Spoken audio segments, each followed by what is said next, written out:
Tollywood senior hero megastar Chiranjeevi గారి గురించి మనం ప్రత్యేకంగా చెప్పనక్కర్లేదు. ముఖ్యంగా ఆయన సినిమాలో నటిస్తూనే ఉంటారనే విషయం తెలిసిందే. కానీ వెనకాల చాలా మంచి పనులు కూడా చేస్తూ ఉంటారు. ప్రజలకు సేవలు కూడా చేస్తూ ఉంటారు. నేత్రదానం, రక్తదానం ఆయన చేసిన విషయం మనకందరికీ తెలిసిందే. వాటి కోసం ఎన్నో రకాల సేవా కార్యక్రమాలు కూడా ఆయన స్టార్ట్ చేశారు.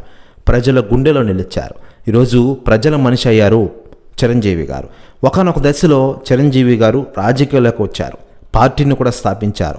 కానీ కొన్ని అనివార్య కారణాల వల్ల ఆ పార్టీని కాంగ్రెస్లో విలీనం చేసి కేంద్ర మంత్రి పదవిని సైతం ఆయన చేశారు. మరోవైపు రాజకీయాల్లో ఎమ్మెల్యేనంటూ ఈరోజు సినిమాల్లో దూసుకెళ్తున్న విషయం మనకందరికీ తెలిసిందే.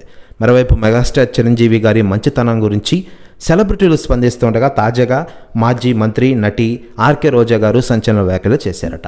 ఆమె మాట్లాడుతూ, మెగాస్టార్ చిరంజీవి గారు ఎప్పటికీ నా ఫేవరెట్ హీరో. ఆయన ఎనర్జీ చూసి నేను ఇప్పటికీ షాక్ అవుతున్నా. చిరంజీవి గారు చాలా మంచి మనిషి. ప్రజలకు చాలా చేశారు.